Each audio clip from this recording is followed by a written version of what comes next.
அனைவருக்கும் வணக்கம். நான் தமிழரசி பாலமுருகன். இந்த பதிவில் நம்ம பார்க்க போகிறது நாளைய தினம் 21/8/2026 வெள்ளிக்கிழமை வரலட்சுமி விரதம். இந்த வரலட்சுமி விரதத்தில் நாம் என்னென்ன விஷயங்கள்லாம் செய்யணும், அதுவும் குறிப்பாக பெண்கள் பின்பற்ற வேண்டிய சில முக்கியமான விஷயங்கள் என்ன, தவிர்க்க வேண்டிய சில விஷயங்கள் என்ன அப்படிங்கிறத நேற்றே நம்முடைய சேனலில் பல பதிவுகளாக உங்கள் கூட ஷேர் பண்ணிக்கிட்டு தான் இருக்கிறேன். ஸோ நேரம் கிடைக்கும் பொழுது நீங்கள் அந்த பதிவுகள்லாம் போய் பாருங்கள். இப்போது நம்ம இந்த பதிவில் பார்க்க போகிறது, நாளைய தினம் நீங்கள் பூஜை செய்யும் போதும் சரி, அல்லது பூஜை செய்யலை, நான் சாதாரணமாக தான் நாளைக்கு மகாலட்சுமி தாயாரை வணங்க போகிறேன் அப்படின்னாலும் சரி, நீங்கள் ஏற்றக்கூடிய விளக்குக்கு அடியில் வைக்க வேண்டிய சில முக்கியமான பொருட்கள் என்ன அப்படிங்கிறதான் இந்த பதிவில் நம்ம பார்க்க போகிறோம். எக்காரணத்தை கொண்டும் நாளைய தினம் யாரும் துடைக்கிறது, கழுவுறது இந்த மாதிரியான வேலைகளை வச்சுக்காதீங்க. இன்னைக்கு இரவு எந்த நேரமாக இருந்தாலும் இந்த பூஜை சாமான்கள், விளக்கு, தட்டு, பஞ்சபாத்திர உத்தரணி, அதுக்கப்புறம் மணி, இதெல்லாம் நீங்கள் சுத்தம் பண்ணி வச்சுடுங்க. ஏன்னா நாளைக்கே நம்ம காலையிலே குளிச்சுட்டு விளக்கேற்றுவது அப்படிங்கிறது ரொம்ப ரொம்ப நல்லது. அதிலும் எந்த தீபம் ஏற்றுறது அப்படின்லாம் நான் சொல்லியிருக்கிறேன். நெய் விட்டு நீங்கள் தாமரை தண்டு திரி போட்டு தீபம் ஏற்றுவது அப்படிங்கிறது ரொம்ப நல்லது. அதே போல் நீங்கள் கலசம் வைத்து பூஜை செய்தால் குத்து விளக்கு ஏற்றுவது அப்படிங்கிறது நல்லது. ஏன் இந்த விளக்குக்கு நம்ம அவ்வளோ முக்கியத்துவம், எந்த ஒரு சின்ன விசேஷமாக இருந்தாலும் விளக்கை ஏற்றி வைப்பது ஏன் அப்படின்னா, அக்னி ரூபமாக நம்முடைய வேண்டுதலை இறைவனிடம் சமர்ப்பிக்கிறோம். எப்படி யாகம் ஹோமமெல்லாம் அக்னி வளர்த்து அந்த மந்திரங்கள்லாம் சொல்கிறாங்களோ, அக்னி பகவான் நாம் சொல்லக்கூடிய ஒவ்வொரு மந்திரத்தையும் அந்த குறிப்பிட்ட இறைவனிடம் போய் சமர்ப்பிக்கிறார்களோ, அதே போலவே நாளைய தினம் நம்ம மகாலட்சுமி தாயார்கிட்ட என்னென்னலாம் வேண்டுமோ அதை அனைத்தும் இந்த தீபச்சுடரானது அதை ஏற்று போய் தாயார்கிட்ட அதை சேர்த்துடும். பொதுவாகவே எப்பொழுதுமே என்ன சொல்லுவாங்கன்னா, அந்த விளக்குக்கு அடியில் நம்ம நாணயம் வைப்பது அப்படிங்கிறது நல்லது. இப்போ நம்ம பார்க்குறது, இப்போ நீங்கள் பார்த்துட்ருக்கிறது இது சாதா விளக்கு வாங்குகிற கடையிலே இது கொடுத்தாங்க இந்த நாணயம். ஸோ இது சாதாரணமான ஒரு பிராஸ் நாணயம்தான், வெள்ளியோ தங்கமோ கிடையாது. ஆனால் நம்ம வைக்கிறதுனா வெள்ளியோ தங்கமும் நம்ம தாராளமாக வைத்து கொள்ளலாம். ஸோ ஒரு நாணயம், அதுக்கப்புறம் இதுவும் அந்த விளக்கு கடையில் தான் கொடுத்தாங்க. இப்போ நாளைக்கு நீங்கள் அட்லீஸ்ட் ஒரு விளக்குக்கு கீழேயாவது நீங்கள் வைக்க வேண்டிய பொருள்கள் என்ன அப்படிங்கிறத இப்போ பார்த்துடலாம். இப்போது நம்ம ஃபஸ்ட்டு தட்டில் வைக்க வேண்டிய முதல் பொருள் என்ன அப்படின்னு பார்த்தீங்கன்னா அட்சதை. இந்த அட்சதை அப்படிங்கிறது எப்படி நம்ம ரெடி பண்ணணும் அப்படின்னு கேட்டிங்கன்னா, நுனி உடையாத பச்சரிசி எடுத்துக்கிட்டு அதில் ஒரு சொட்டு நெய், மஞ்சள் தூள், அதுக்கப்புறமா உதிரி புஷ்பங்கள் சேர்த்துக்கணும். இந்த நுனி உடையாத பச்சரிசி அப்படிங்கிறது பூரணத்துவத்தை குறிக்கிறது, முழுமையானது அப்படிங்கிறத குறிக்கிறது. ஸோ இந்த அட்சதையால் ஒருத்தவங்களை நம்ம வாழ்த்தும் பொழுது அவர்கள் எந்தவித குறையும் இல்லாமல் நிறைவாக அனைத்து செல்வ வளங்களையும் பெறுவார்கள் அப்படின்னு நம்பப்படுது. அதனால தான் திருமணத்தில் இந்த அட்சதை கொடுக்கறதுக்கே இப்போ நிறைய ஃபேன்சியாக சின்ன சின்ன பாக்கெட்டு, பாக்ஸு அதெல்லாம் வச்சுருக்குறாங்க.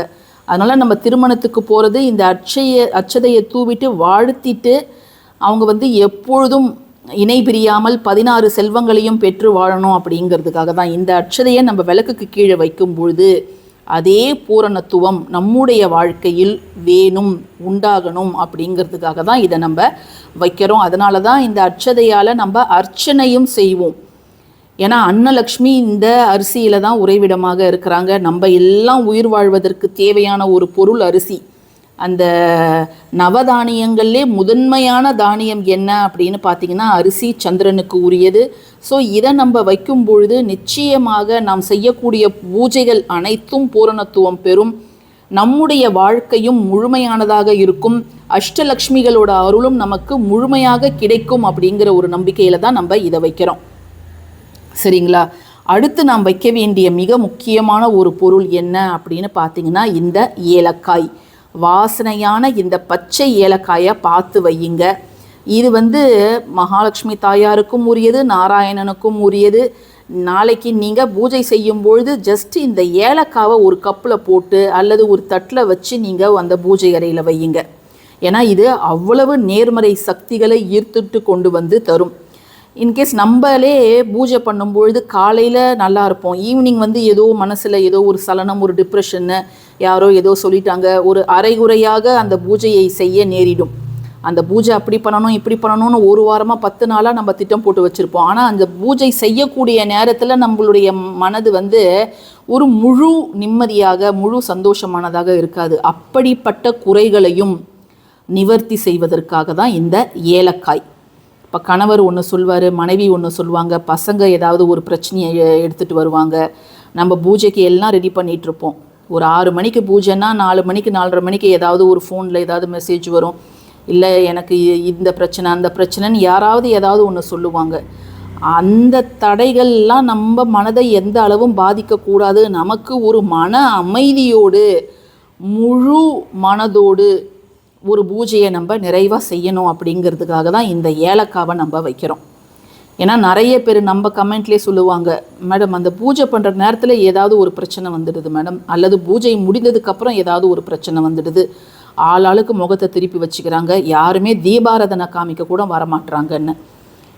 சில பேர் யோசிக்கலாம், நீங்கள் என்ன ஏன் இவ்வளோ நெகட்டிவாக பேசுகிறீங்கன்னு. இதெல்லாம் பல வீடுகளில் நடப்பது, யாரும் இதை ஓப்பனாக பேச மாட்டாங்க. நம்ம எல்லாத்தையுமே வந்து உங்ககிட்ட சொல்கிறோம்.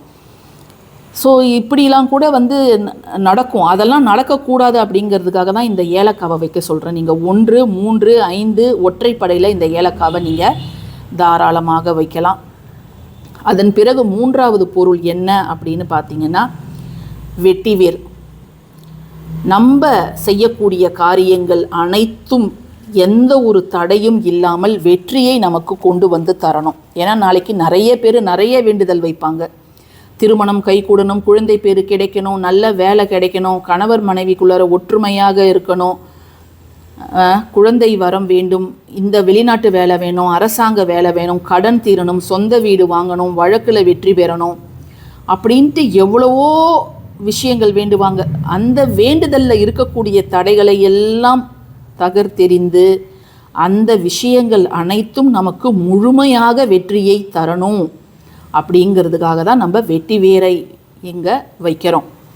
இன்னும் நிறைய பொருட்கள் இருக்குது. மகாலட்சுமி வஸ்து பொருட்கள், நீங்கள் சோழி வைக்கலாம், கோமதி சக்கரம் வைக்கலாம், தாமரை மணிகள் வைக்கலாம், இல்லை வெறும் பூக்கள் மட்டும் கூட வைக்கலாம். பட் ஆனால் இந்த 3 பொருளும் நாளைக்கு நம்ம வைப்பது அப்படிங்கிறது நமக்கு இன்னும் அதிகம் அர்த்தம் உள்ளதாக ஆக்கும். பூரணத்துவத்தை முழுமைத்தன்மையை குறிக்கக்கூடிய இந்த அட்சதை, அதில் நெய் சேர்ப்பது மகாலட்சுமிக்கு உரியது, மஞ்சள் அப்படிங்கிறது மங்களத்தின் அடையாளமாக இருக்கக்கூடியது, ஏலக்காய் அப்படிங்கிறது மன அமைதியை தரக்கூடியது.